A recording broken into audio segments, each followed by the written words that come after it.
J'aimerais inviter une représentante de la Ville de Montréal pour exprimer les priorités de la Ville et son point de vue sur les enjeux qui viennent d'être soulevés. J'invite donc Madame Karine Boivin-Roy, qui est conseillère de la Ville élue du district Louis-Riel dans l'arrondissement Mercier-Hochelaga-Maisonneuve, qui est aussi conseillère associée à l'habitation au comité exécutif de la Ville et qui est présidente du comité consultatif d'urbanisme de l'arrondissement Ville-Marie. Madame Boivin-Roy, à vous la parole. Alors, Monsieur le directeur régional de santé publique de Montréal, Dr Richard Massé, Madame la directrice scientifique du rapport du directeur, Madame Dr Marie-France Reynaud, Madame Sonia Bélanger, que nous avons vue tout à l'heure du CIUS du Centre-Sud de l'île de Montréal, Monsieur Venn, je ne vais pas m'aventurer à le dire au complet comme vous l'avez fait, Monsieur Stéphane Dion, Madame Marjolaine Boutin-Sweet, qui est quelque part dans la salle, également Madame Monique Vallée, conseillère de la Ville responsable du développement social et communautaire ainsi que de l'itinérance, plus. Également Madame Suzanne Descaries, sa conseillère associée. J'ai également noté la présence de certains élus, Monsieur Craig Sauvé, Monsieur Richard Ryan, Madame Erika Duchesne et les autres élus qui sont dans la salle. Également Monsieur Christian Champagne et Madame Marianne Cloutier de la direction de l'habitation. Et enfin, chers invités, mesdames et messieurs, alors bonjour à vous. À titre de conseillère dans le district de Louis-Riel, de l'arrondissement Mercier-Hochelaga-Maisonneuve, à titre de conseillère associée en habitation, je suis très heureuse de prendre part au forum aujourd'hui qui porte sur le logement et la santé. C'est avec enthousiasme que j'ai répondu à l'appel de M. Russell Copeman, qui est responsable de l'habitation, de l'urbanisme, de la gestion et de la planification immobilière au comité exécutif, afin de le représenter à cet événement, qui œuvre, si vous le permettez, à des collaborations des plus prometteuses. Alors, les résultats du rapport nous ont été présentés par le directeur de la santé publique. Elle confirme, comme on vient de l'entendre, nos préoccupations communes pour l'amélioration des conditions de vie de nos concitoyens. Le rapport confirme également, et comme nous le faisons et comme nous l'avons fait dans le passé et comme nous continuons de le faire, les bons choix d'intervention en matière d'habitation. Alors, les deux thèmes majeurs du rapport de la santé publique, c'est-à-dire la qualité des logements et leur coût, sont abordés de front par la Ville dans ses interventions. D'ailleurs, le schéma d'aménagement de l'agglomération, notre plan d'urbanisme en cours de révision et plusieurs politiques et plans d'action de la Ville en témoignent. J'aimerais profiter de cette tribune aujourd'hui pour rappeler des éléments clés de nos interventions à la Ville en matière de logement. Alors, celle-ci s'articule autour de deux axes. Le premier axe, tout d'abord, il s'agit du fait que la Ville puisse assurer à ses concitoyens une offre de logement abordable. L'autre axe important de nos interventions concerne le maintien en bon état du parc de logements locatifs. Enfin, je conclurai ma communication avec quelques réflexions et pistes de solutions dans un contexte, comme on le sait, qui est marqué par un resserrement budgétaire. Alors, la Ville de Montréal a fait le choix d'investir de façon importante dans le logement social et communautaire pour ce qui est du premier axe. Le choix n'est pas fortuit, il a été mûri et fait à la fois dans une perspective d'équité sociale, de développement durable et de dynamisme économique. Il est important ici de rappeler que la production de logements sociaux et communautaires avait été stoppée en 1993 lorsque le gouvernement fédéral a cessé d'investir dans le développement des HLM, des coopératives et des OBNL. C'est à la suite de pressions effectuées à la fois par la Ville et des copartenaires communautaires et sociaux que le gouvernement du Québec a mis en place à compter de 1995-1996 des programmes pour le logement social. Une des raisons de cette décision a été la volonté de la Ville de Montréal de participer au partage des coûts, ce qui est d'ailleurs toujours le cas aujourd'hui. L'an dernier seulement, ce sont près de 1000 logements accès logis qui ont été livrés à leurs occupants à Montréal. Les résultats à long terme sont encore plus impressionnants. Ce sont 15 000 logements qui ont été réalisés ici depuis le début des programmes à frais partagés, accès logis et logement abordable Québec. Alors, 15 000 logements, c'est donc dans les médias plus de 30 000 personnes qui sont désormais bien logées et avec un loyer raisonnable. Alors, ces logements sont aussi une réponse durable dont l'effet se poursuit pour les prochaines générations. Maintenant, si on regarde de plus près une réponse durable, si on regarde de plus près, voici comment se décline cette production de logements. Alors, sur les 15 000 logements, il y a plus de 9 000 logements pour ménages de toute taille, dont 2 400 très grands de 3, 4, 5 chambres pour les familles. Sur les 15 000 logements toujours, plus de 4 100 logements sont pour les aînés qui bénéficient de divers services dans les immeubles sécuritaires et adaptés. Et enfin, sur les 15 000 logements, plus de 1 800 logements pour personnes en situation d'itinérance ou à risque de l'être dans des projets qui offrent soutien et accompagnement social. Les projets qui s'adressent aux familles ou aux aînés visent à la fois des ménages très défavorisés et d'autres à revenus modestes. C'est une formule qui permet une diversification des projets dans des milieux de vie tout aussi diversifiés, un peu à l'image de nos quartiers finalement. Même si le rapport du directeur de santé publique n'aborde pas cet aspect, nous croyons que les projets de logements sociaux et communautaires sont aussi de formidables outils de développement collectif, tels les community building, comme on dit en anglais. En intervenant sur le cadre bâti des secteurs défavorisés, les projets continuent et contribuent à rehausser le sentiment de sécurité, de fierté et d'appartenance, non seulement pour les citoyens et les résidents, mais également pour les voisinages. C'est avec des projets de logements sociaux et communautaires que certains milieux luttent contre la stigmatisation et amorcent une véritable renaissance. Je pense ici à l'îlot Pelletier, à Montréal-Nord et au quartier Hochelaga, où les réalisations parlent d'elles-mêmes. Il n'est pas rare que des projets de logements communautaires rénovent ou remplacent carrément des immeubles locatifs insolubres. Le cas de Place L'Acadie a été très médiatisé, mais plusieurs autres de moindre envergure ont eu des effets tout aussi structurants et durables dans plusieurs arrondissements. Le logement social et communautaire est aussi un outil essentiel pour le maintien de la mixité sociale qui caractérise la Ville de Montréal. Si nous ne voulons pas créer de clivage, de fractures sociales, comme c'est le cas dans d'autres grandes villes du monde, où le coût du logement chasse les gens à petits revenus, il nous faut travailler à maintenir une offre résidentielle diversifiée, accessible et abordable. En ce sens, la Ville de Montréal poursuit depuis 2005 une stratégie d'inclusion qui vise à assurer la présence de logements sociaux et de logements et de copropriétés abordables d'initiatives privées dans les grands projets résidentiels. Comme le souligne le rapport du directeur de santé publique, cette stratégie n'est pour l'instant qu'incitative. Elle se déploie quand des projets demandent des modifications importantes aux règles de zonage ou d'urbanisme. Il faut se souvenir que la Ville n'a pas les pouvoirs légaux d'exiger cette inclusion dans les développements privés présentement.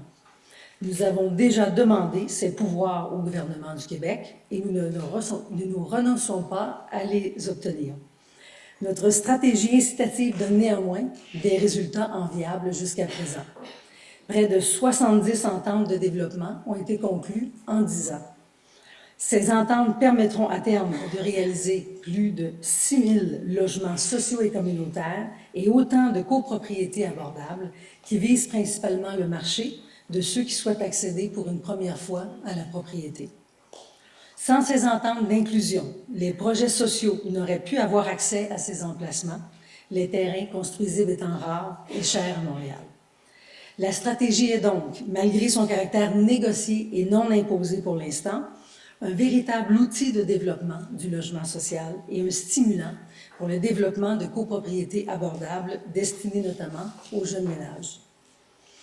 Bien entendu, la stratégie reste perfectible et nous travaillons avec les arrondissements en ce sens.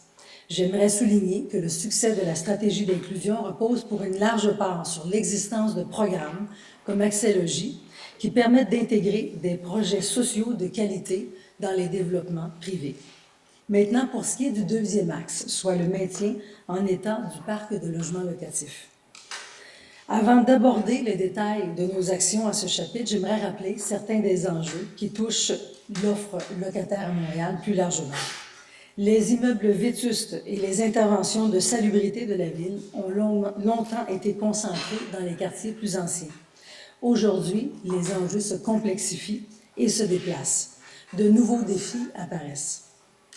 Nous assistons actuellement à Montréal au vieillissement d'une vaste cohorte d'immeubles multilocatifs, dont plusieurs de grande taille, construits dans les années 60 et 70.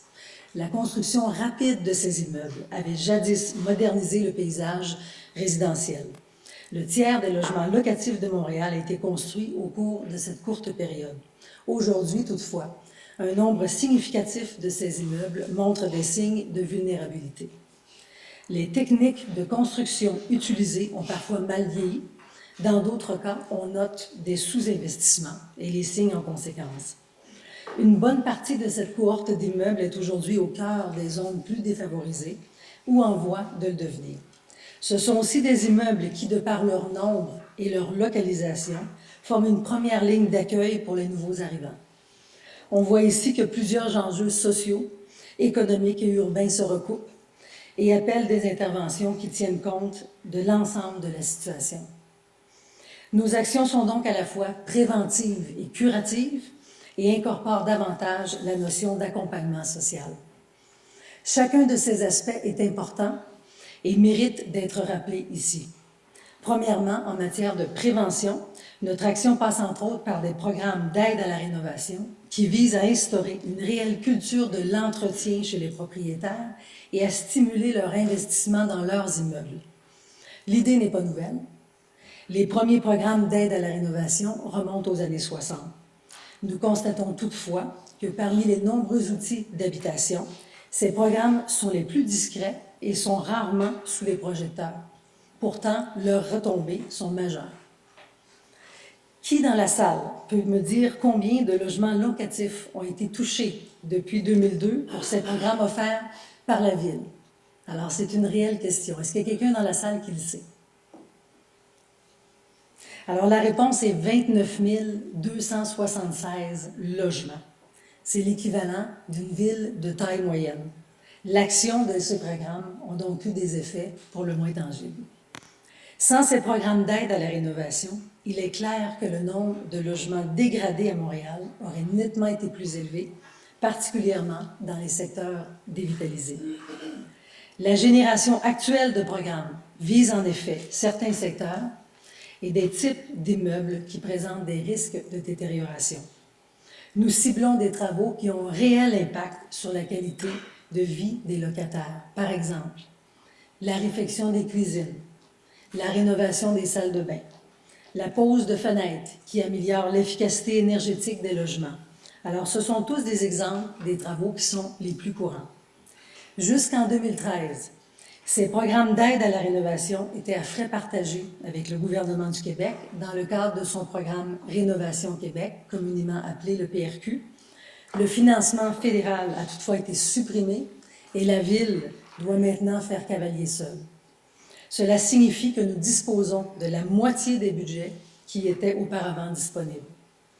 Nous nous réjouissons de constater que le rapport du directeur de santé publique mentionne le besoin de programmes d'aide à la rénovation au moment où nous plaidons justement auprès des gouvernements pour le retour du financement dans ces programmes.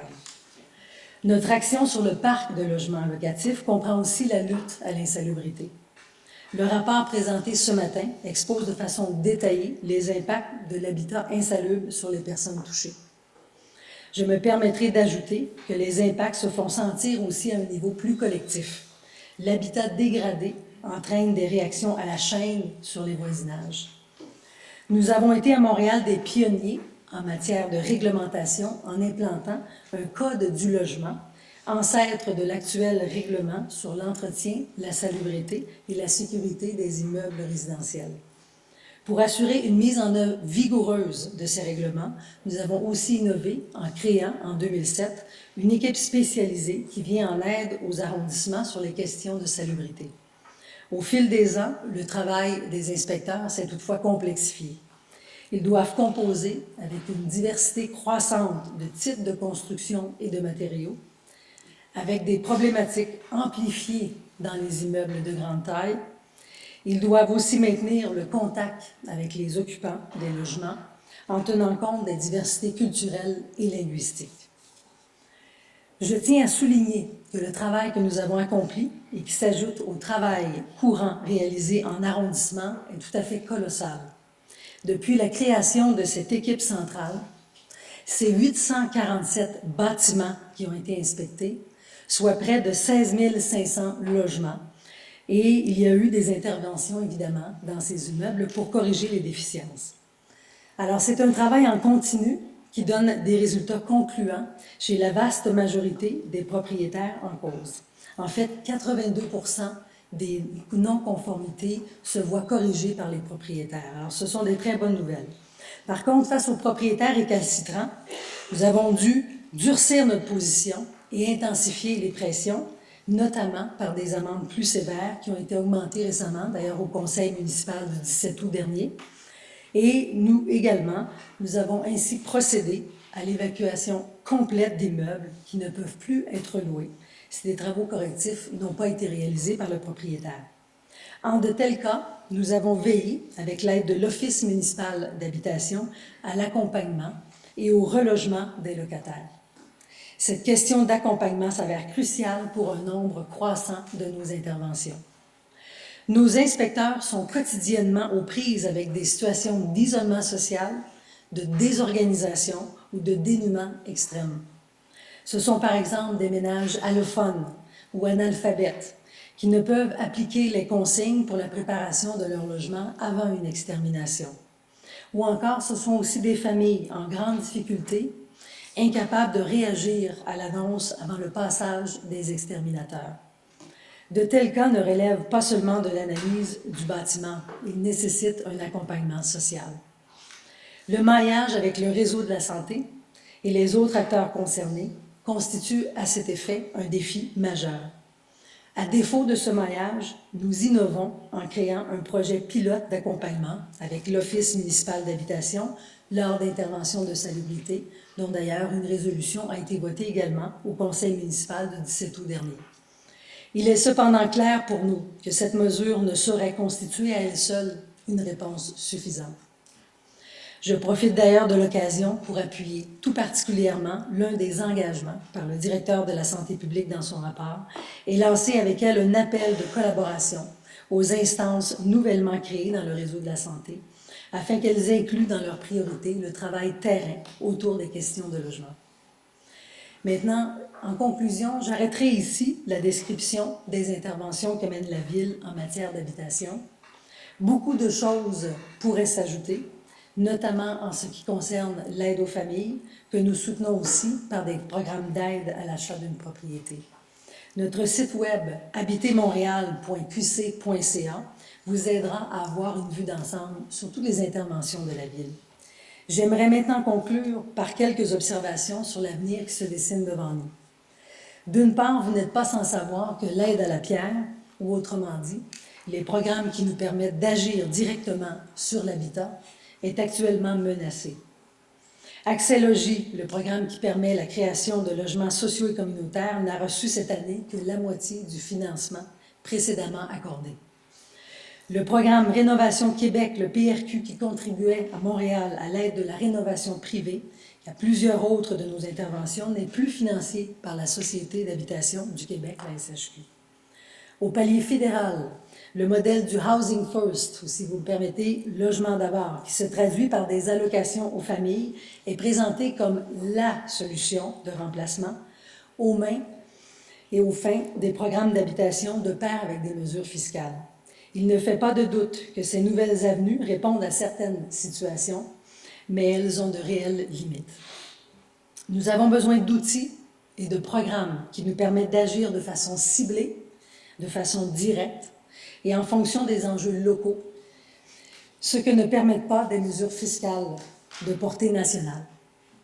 Les aides aux personnes qui existent depuis longtemps comme outils complémentaires de logements sociaux n'ont pas d'impact sur le manque de certains types de logements. Elles n'apportent pas non plus de réponse structurante aux enjeux de revitalisation. Elles représentent des dépenses importantes, mais contrairement à des programmes comme Accès Logis, ne créent pas de patrimoine collectif. L'actuel débat autour de Housing First, logement d'abord, ne traite pas de ces aspects. Montréal a besoin des programmes d'habitation nécessaires pour agir sur le terrain. pour façonner ces milieux de vie et offrir à ses citoyens un habitat de qualité inclusif et abordable. Le rapport présenté ce matin montre clairement que le directeur de la santé publique partage cette vision. Il est réconfortant de savoir que le directeur de santé publique, avec bien sûr de nombreux autres acteurs montréalais, sera à nos côtés pour défendre cette vision. Le rapport est une invitation à la poursuite de nos discussions et de nos collaborations. Merci de votre attention.